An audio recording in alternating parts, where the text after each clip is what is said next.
નમસ્તે મિત્રો, છેલ્લા 24 કલાકમાં એવા ઘણા સમાચાર આવ્યા છે જે તમારે જાણવા ખૂબ જ જરૂરી છે। જેમાંના અમુક એવા સમાચાર પણ છે જે તમારા માટે ખૂબ જ ઉપયોગી પણ સાબિત થઈ શકે છે, પરંતુ તમારી પાસે સમય નહીં હોય એટલે આ બધા સમાચાર વિશે ખબર પણ પડી નહીં હોય। અને પણ હવે તમારે ઘરે જઈને ટીવી ચાલુ કરવાની જરૂર નથી અને ન્યૂઝપેપર પણ વાંચવાની જરૂર નથી। આ એક વિડીયો પૂરો જોઈ લેશો તો આખા દિવસમાં જે પણ મુખ્ય સમાચાર આવ્યા છે એ તમને અહીં મળી જશે। તો મિત્રો, વાત કરીએ આજના સૌથી પહેલા સમાચારને લઈને તો 50 રૂપિયા જમા કરાવીને મેળવો 35 લાખ રૂપિયા। મિત્રો, પોસ્ટ ઓફિસની આ યોજનાનું નામ ગ્રામ સુરક્ષા યોજના છે। મિત્રો, આ ખૂબ જ લોકપ્રિય યોજના છે અને મિત્રો તમે દરરોજ 50 રૂપિયા જમા કરાવીને 35 લાખ રૂપિયા સુધી એકત્રિત કરી શકો છો। મિત્રો, તમને જણાવી દઈએ કે આ યોજનામાં તમે ગેરંટીકૃત વળતર મળે છે। મિત્રો, આ યોજનામાં 19 થી 55 વર્ષની ઉંમરનો કોઈ પણ ભારતીય નાગરિક રોકાણ કરી શકે છે। મિત્રો, 10,000 રૂપિયાથી લઈને 10 લાખ રૂપિયા સુધી જમા કરાવી શકાય છે। જો મિત્રો રોકાણ વિશે વાત કરીએ તો આ યોજનામાં તમે ત્રિમાસિક, માસિક, અર્ધવાર્ષિક અથવા વાર્ષિક ધોરણે પ્રીમિયમ ચૂકવી શકો છો। મિત્રો, જેટલું વહેલું તમે રોકાણ શરૂ કરો તેટલું વધારે સારું અને જેટલું ઓછું પ્રીમિયમ તમારે ચૂકવવું પડશે। ત્યાર પછી મિત્રો મહત્વના સમાચાર વિશે આગળ વાત કરીએ તો અરજીઓના ડ્રો બાદ પૂર્વ મંજૂરી। મિત્રો, ખેતીવાડી ખાતાની વિવિધ યોજનામાં લાભ લેવા માટે આઈ ખેડૂત પોર્ટલ 2.0 લોન્ચ કરવામાં આવેલ છે અને ખેડૂતો માટે આઈ ખેડૂત પોર્ટલ 2.0 પોર્ટલ ઓનલાઈન અરજી કરવા માટે વર્ષ 2025 અને 26 માટે 24/4/2025 થી 15/5/2025 સુધી ખુલ્લું મૂકવામાં આવેલ હતું, જેમાં વર્ષ 2024 અને 25માં કુલ 20,359 અરજીઓ થયેલની સાપેક્ષ વર્ષ 2025 અને 26માં 36% વધારા સાથે કુલ 27,743 અરજીઓ દ્વારકાના ખેડૂતોએ કરી છે। ત્યાર પછી મિત્રો મહત્વના સમાચાર વિશે આગળ વાત કરીએ તો દૂધના ભાવમાં 10 રૂપિયાનો વધારો। મિત્રો, રાજકોટ ડેરી દ્વારા હજારો દૂધ ઉત્પાદકોના હિતમાં નિર્ણય લેવાયો છે અને દૂધના ખરીદ ભાવમાં પ્રતિ કિલો ફેટ 10 રૂપિયાનો વધારો કરવામાં આવ્યો છે। રાજકોટ દૂધ સંઘના અધ્યક્ષ ગોરધનભાઈ ધામેલિયા અને નિયામક મંડળના સભ્યો દ્વારા સંઘ સાથે જોડાયેલા હજારો દૂધ ઉત્પાદકોના આર્થિક અને સામાજિક હિતોને ધ્યાનમાં રાખીને નિર્ણય લેવામાં આવ્યો છે।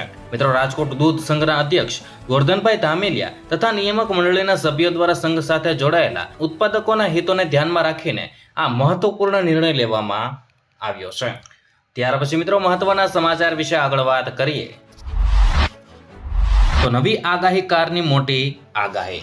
મિત્રો, વડોદરામાં દિવ્ય દર્શન પુરોહિતનું ચોમાસાને લઈને મોટું નિવેદન સામે આવ્યું છે। તેમણે કહ્યું છે કે 15 થી 21 જૂન આસપાસ ગુજરાતમાં ચોમાસું શરૂ થશે અને દિવાળી સુધી ચોમાસું ગુજરાતમાં રહેવાનું છે। મિત્રો, આ વર્ષનું ચોમાસું ગુજરાત માટે ખૂબ જ ભારે છે કારણ કે તે પૂરની સ્થિતિ સર્જી શકે છે અને મિત્રો ખગોળશાસ્ત્રીએ કહ્યું છે કે કોકણથી ગુજરાતમાં ચોમાસું પ્રવેશ કરશે અને દક્ષિણ ગુજરાત તરફ વરસાદ વધુ વરસી શકે છે। ક્લાઇમેટ ચેન્જથી દરિયો ગરમ થઈ રહ્યો છે અને કર્ણાટકની ઉપર એર સર્ક્યુલેશન ફરી રહ્યું છે। સાથે જ ખગોળશાસ્ત્રીનું દિવ્ય દર્શન પુરોહિતે ગુજરાતમાં 50% જ વાવાઝોડાની શક્યતા બતાવી છે અને સાથે જ 30 અને 31 તારીખે ગુજરાતમાં વાવાઝોડું પ્રવેશ કરશે। ત્યાર પછી મિત્રો મહત્વના સમાચાર વિશે આગળ વાત કરીએ તો હવે ખૂબ જ ઓછો સમય બચ્યો છે। મિત્રો, જો તમે સરકારી શિક્ષક બનવાની તૈયારી કરી રહ્યા છો તો આ સમાચાર તમારા માટે શ્રેષ્ઠ તક છે। ગુજરાત જિલ્લા શિક્ષણ સમિતિએ પ્રાથમિક શિક્ષકની કચ્છની અંદર 4,100 જગ્યાઓ ભરતી માટે જાહેરનામું બહાર પાડ્યું છે। આ ભરતી માટે લાયક ઉમેદવારો 12 મે થી અરજી કરી શકે છે અને સરકારી શિક્ષકોની નિમણૂક ટેટ સ્કોર અને દસ્તાવેજ ચકાસણીના આધારે કરવામાં આવશે, જેની અંદર મિત્રો પરીક્ષાનો સમાવેશ થતો નથી। ત્યાર પછી મિત્રો મહત્વના સમાચાર વિશે આગળ વાત કરીએ તો સોનાના ભાવમાં મોટો ઘટાડો થવાની શક્યતા। મિત્રો, સવારમાં તમારે માટે સારા સમાચાર આવી ગયા છે। સોનાના ભાવમાં મોટો ઘટાડો થવાની શક્યતા છે। છેલ્લા કેટલાક દિવસોમાં સોનાના ભાવમાં મોટો ઘટાડો જોવા મળ્યો છે। હવે પરિસ્થિતિ એવી છે કે ભાવ 50 દિવસની મૂવિંગ એવરેજથી નીચે જઈ શકે છે, જે ડિસેમ્બર 2023 પછી પહેલીવાર બનવાનું છે અને આગમોન્ટના અહેવાલ મુજબ ભાવ 10 ગ્રામ એટલે કે 24 કેરેટ દીઠ 87,000 રૂપિયાના સ્તરે આવી શકે છે। એટલે કે મિત્રો 10 ગ્રામ સોનું 87,000 રૂપિયામાં મળે તેવી સંભાવના વ્યક્ત કરાય છે। ત્યાર પછી મિત્રો મહત્વના સમાચાર વિશે આગળ વાત કરીએ તો કોરોનાના એક્ટિવ કેસ ધરાવતા રાજ્યમાં ગુજરાત છઠ્ઠા ક્રમે. મિત્રો, દેશમાં કોરોનાના કેસમાં ફરી વધારો થવા લાગ્યો છે અને ગુજરાતની વાત કરવામાં આવે તો હાલ 7 એક્ટિવ કેસ છે અને છેલ્લા એક સપ્તાહમાં 6 નવા કેસ નોંધાયા છે. અને દેશમાં હાલ સૌથી વધુ એક્ટિવ કેસ હોય તેવા રાજ્યોમાં કેરળ 95 સાથે મોખરે છે અને તામિલનાડુ 66 સાથે બીજા ક્રમે અને મહારાષ્ટ્ર 56 સાથે ત્રીજા ક્રમે અને કર્ણાટક 13 સાથે ચોથા ક્રમે અને પુડુચેરી 10 સાથે પાંચમા અને ગુજરાત છઠ્ઠા સ્થાને આવે છે. અને સમગ્ર દેશમાં હાલ 257 એક્ટિવ કેસ નોંધાયા છે. ત્યાર પછી મિત્રો મહત્વના સમાચાર વિશે આગળ વાત કરીએ તો DRDOની મિસાઇલ દુશ્મનો પર વિનાશ લાવશે. મિત્રો, પડોશી દેશો તરફથી વધતા ખતરા વચ્ચે ભારત સતત પોતાની લશ્કરી તાકાત વધારી રહ્યું છે. DRDO એક એવા મિસાઇલ લોન્ચ પર કામ કરી રહી છે જેની ગતિ 6120 કિલોમીટર પ્રતિ કલાકની હશે, જે તેને વિશ્વની સૌથી ઝડપી અને ઘાતક મિસાઇલમાંની એક બનાવવાની છે. અને DRDOએ થોડા દિવસો પહેલા મિસાઇલના હાઇપરસોનિક એન્જિનનું સફળતાપૂર્વક પરીક્ષણ પણ કર્યું છે. આ નવી મિસાઇલ સ્વદેશી સ્ક્રેમજેટ એન્જિનથી સજ્જ હશે. ત્યાર પછી મિત્રો મહત્વના સમાચાર વિશે આગળ વાત કરીએ તો વાવાઝોડું સક્રિય થયું. મિત્રો, અંબાલાલ પટેલે વાવાઝોડાને લઈ આગાહી કરી છે કે ગુજરાતમાં વાવાઝોડાની અસર જોવા મળે છે. 22 થી 25 મે સાર્વત્રિક વરસાદ જોવા મળશે અને એકસાથે 2 વરસાદી સિસ્ટમ સક્રિય થઈ છે. રાજકોટ, જૂનાગઢમાં વરસાદની આગાહી કરાય છે. આ સિવાય ભાવનગર, અરવલ્લી, મહીસાગર, ખેડા, પંચમહાલ, દાહોદ, આણંદ, છોટાઉદેપુર, ભરૂચ, નર્મદા, સુરત અને મિત્રો તાપીમાં વરસાદની આગાહી છે અને ગુજરાત સાથે મંડરાતી એક આફત સક્રિય થઈ ગઈ છે. ત્યાર પછી મિત્રો મહત્વના સમાચાર વિશે આગળ વાત કરીએ તો રાજ્યમાં વાવાઝોડા સાથે અતિ ભારે વરસાદ. મિત્રો, હવામાન નિષ્ણાંત અંબાલાલ પટેલે ફરી એકવાર રાજ્યમાં ભારે વરસાદની આગાહી કરી નાખી છે. તેમણે કહ્યું છે કે આગામી 22 મેથી રાજ્યમાં વાવાઝોડા સાથે ભારે વરસાદ પડી શકે છે અને 24 મેથી પવનની ગતિ 100 થી 150 કિમીની ઝડપે જોવા મળશે. અને આ સાથે દક્ષિણ ગુજરાતમાં ભારે અને સૌરાષ્ટ્રમાં ભારેથી અતિ ભારે વરસાદ પડી શકે છે. ત્યાર પછી મિત્રો મહત્વના સમાચાર વિશે આગળ વાત કરીએ તો 24 મે સુધી ગુજરાત માટે મોટું સંકટ.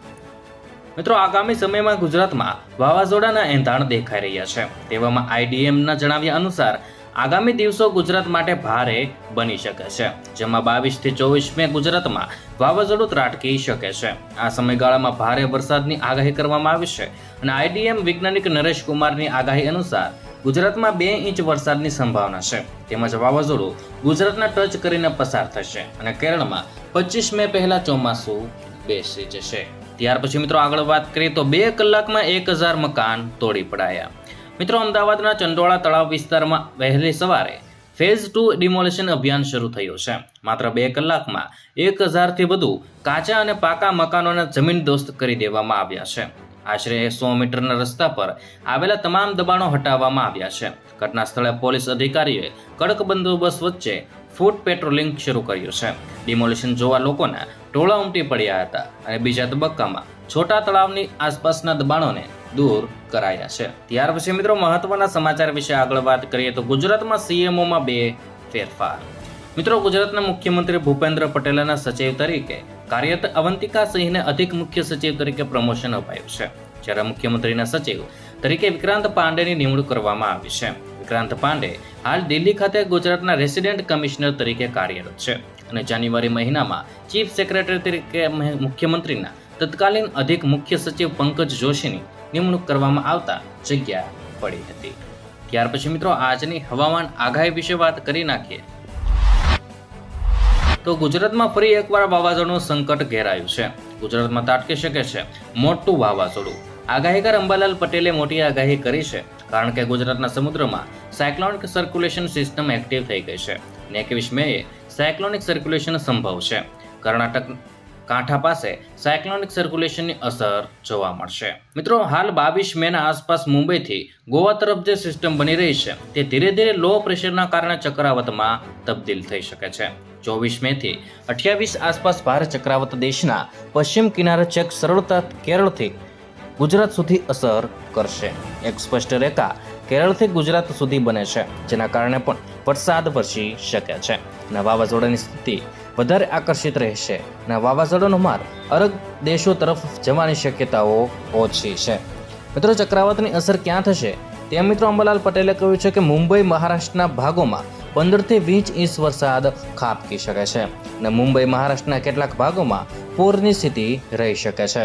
આહવા, ડાંગ, વલસાડ વગેરેના ભાગોમાં પણ ભારે વરસાદની શક્યતા છે, જ્યાં મિત્રો 12 ઇંચ જેટલો વરસાદ થઈ શકે છે. મિત્રો, વધુમાં તેમણે ચેતવણી આપતા કહ્યું છે કે બીજી એક સિસ્ટમ 28 મે બાદ બંગાળના ઉપસાગરમાં બનશે. આ સિસ્ટમ પણ ભારે ચક્રવાતનું સર્જન કરશે. દક્ષિણ પૂર્વ તટો પર ભારે વરસાદની શક્યતા રહેશે અને 100 કિલોમીટર પ્રતિ કલાકની ઝડપે પવન ફૂંકાશે. જ્યારે મિત્રો ચોમાસાની વાત કરીએ તો ચોમાસું લગભગ જો વાવાઝોડાના વરસાદના કારણે હરકત ન આવે તો 28 મેના રોજ કેરળ કાંઠે આવવાની શક્યતા છે. જો ચોમાસાની મંદ ગતિ રહે તો 5 જૂન આસપાસ ભારતના દક્ષિણ તટે ચોમાસું પહોંચી શકે છે અને 3 જૂન સુધીમાં કેરળ, કર્ણાટક સુધીના ભાગોમાં ભારે વરસાદની શક્યતા રહેશે. મિત્રો, ભારે પવનની ગતિના કારણે કેરીના પાક ઉપર અસર થવાની શક્યતા છે. બાગાયતી પાકો, જળ ભરાવને કારણે ઉનાળાના પાકો ઉપર અસર થવાની શક્યતાઓ રહેશે અને મિત્રો માછીમારોને દરિયો ન ખેડવાની સૂચના પણ અપાય છે. તો વાહનો માટે પીયુસીની જરૂર રહેશે નહીં. મિત્રો, હાલના સમયમાં લોકો પેટ્રોલ અને ડીઝલના વાહનો છોડીને ઇલેક્ટ્રિક વાહનો તરફ વળ્યા છે. આવામાં સવાલ થાય કે ઇલેક્ટ્રિક વાહનોમાં પીયુસી એટલે કે મિત્રો પોલ્યુશન અંડર કંટ્રોલ સર્ટિફિકેટ જરૂરી છે ખરું? તો મિત્રો તેનો જવાબ છે કે પીયુસી એવા વાહનો માટે જરૂરી છે જે વાહનોમાં ઈંધણ તરીકે પેટ્રોલ અથવા ડીઝલનો વપરાશ થતો હોય, પરંતુ મિત્રો ઇલેક્ટ્રિક વાહનમાં પીયુસીની કોઈ જરૂરિયાત રહેતી નથી. ત્યાર પછી મિત્રો મહત્વના સમાચાર વિશે આગળ વાત કરીએ તો ગુજરાતમાં વાવાઝોડાની સાઇડ ઇફેક્ટ. મિત્રો, અંબાલાલ પટેલે કહ્યું છે કે ગુજરાત સહિત સમગ્ર દેશમાં 20 મે બાદ વાતાવરણમાં ભારે પલટો આવવાનો છે અને અરબી સમુદ્રમાં વાવાઝોડું સર્જાશે, જેના કારણે મુંબઈ સહિતના વિસ્તારોમાં ભારે વરસાદ થવાની સંભાવના છે. મિત્રો, કેટલાક વિસ્તારોમાં 12 થી 15 ઇંચ જેટલો વરસાદ પડી શકે છે અને મિત્રો ગુજરાતમાં 20 મે થી 24 મે સુધી સાયક્લોનની અસરો જોવા મળશે. આ અસરને કારણે ગુજરાતના દક્ષિણ અને સૌરાષ્ટ્રના વિસ્તારોમાં ભારેથી અતિ ભારે વરસાદ થઈ શકે છે. ત્યાર પછી મિત્રો મહત્વના સમાચાર વિશે આગળ વાત કરીએ તો 20 રૂપિયાની નોટને લઈને મોટા સમાચાર. મિત્રો, રિઝર્વ બેંક ઓફ ઇન્ડિયા ટૂંક સમયમાં 20 રૂપિયાની નવી નોટ બહાર પાડશે અને આરબીઆઈએ કહ્યું છે કે બેંક ટૂંક સમયમાં ગવર્નર સંજય મલ્હોત્રાના હસ્તાક્ષરવાળી મહાત્મા ગાંધી નવી શ્રેણીમાં 20 રૂપિયાની નોટ બહાર પાડશે. મિત્રો, આ નોટનો ડિઝાઇન બધી રીતે મહાત્મા ગાંધી શ્રેણીની 20 રૂપિયાની નોટ જેવી જ છે અને રિઝર્વ બેંક દ્વારા ભૂતકાળમાં જારી કરાયેલી તમામ 20 રૂપિયાની નોટ કાયદેસર ટેન્ડર તરીકે ચાલુ રહેશે. ત્યાર પછી મિત્રો મહત્વના સમાચાર વિશે આગળ વાત કરીએ તો રેશન કાર્ડ ધારકો ધ્યાન આપે. જો મિત્રો તમારે આવકનો દાખલો કઢાવવો હોય કે નવું ગેસ કનેક્શન લેવું હોય, આયુષ્યમાન કાર્ડ બનાવવું હોય અથવા તો આયુષ્યમાન કાર્ડ અપડેટ કરવું છે અથવા તો વિધવા કે વૃદ્ધ સહાય યોજના મેળવવી છે કે બીજા સહકારી લાભ લેવા છે તો તમારે રેશન કાર્ડનો પુરાવો ફરજિયાત છે. મિત્રો, એટલા માટે તમને રેશન કાર્ડની અંદર અનાજ નથી મળતું છતાં તમે રેશન કાર્ડને એક્ટિવ રાખવા ખૂબ જ જરૂરી છે. માટે તમે મિત્રો વહેલી તકે કેવાયસી બાકી હોય તો કરાવી લેજો, જેથી મિત્રો સરકારી કામો કરવામાં આગળ કોઈ અગવડતા ન પડે. ત્યાર પછી મિત્રો મહત્વના સમાચાર વિશે આગળ વાત કરીએ તો 450 રૂપિયામાં ગેસ સિલિન્ડર. મિત્રો, ખાદ્ય સુરક્ષા કાયદા હેઠળ આવતા પરિવારોને પણ 450 રૂપિયામાં એલપીજી સિલિન્ડર મળશે. સીએમ ભજનલાલની સરકારે વિધાનસભામાં જાહેરાત કરી છે અને કહ્યું છે કે અગાઉ ઉજ્જવલા યોજના લાભાર્થીઓ અને બીપીએલ યોજનાના જે પરિવારો હતા એ લોકોને માત્ર 450 રૂપિયામાં સિલિન્ડર આપવામાં આવતા હતા, પરંતુ હવે જે લોકોને રાશન મળે છે, ઘઉં મળે છે, આવા લોકોને પણ હવે 450 રૂપિયામાં ગેસ સિલિન્ડર આપવામાં આવશે. અને મિત્રો ગુજરાતની અંદર પણ 500 રૂપિયાની આજુબાજુ ગેસ સિલિન્ડર મળશે, જ્યારે મિત્રો માર્કેટની અંદર અત્યારે 820 થી 860 રૂપિયાનો ભાવ બોલાઈ રહ્યો છે અને તેની અંદર સરકાર દ્વારા 300 રૂપિયા સબસિડી આપવામાં આવે છે. આ મિત્રો 500 રૂપિયા ગેસ સિલિન્ડર મળી રહ્યો છે. તો મિત્રો જે રીતે ભજનલાલની સરકાર નિર્ણય લીધો છે એવી જ રીતે ગુજરાતની અંદર પણ લેવો જોઈએ અને ગુજરાતના દરેક રેશન કાર્ડ ધારકો જેમને ગુજરાત સરકાર દ્વારા મફત અનાજ મળી રહ્યું છે એમને પણ 450 રૂપિયામાં ગેસ સિલિન્ડર મળવો જ જોઈએ. ત્યાર પછી મિત્રો મહત્વના સમાચાર વિશે આગળ વાત કરીએ તો 2 લાખ રૂપિયા સુધીના દેવા માફ. મિત્રો, એક માહિતી અનુસાર ગુજરાતમાં કુલ 53,20,626 ખેડૂતો આ યાદીમાં નોંધાયેલા છે.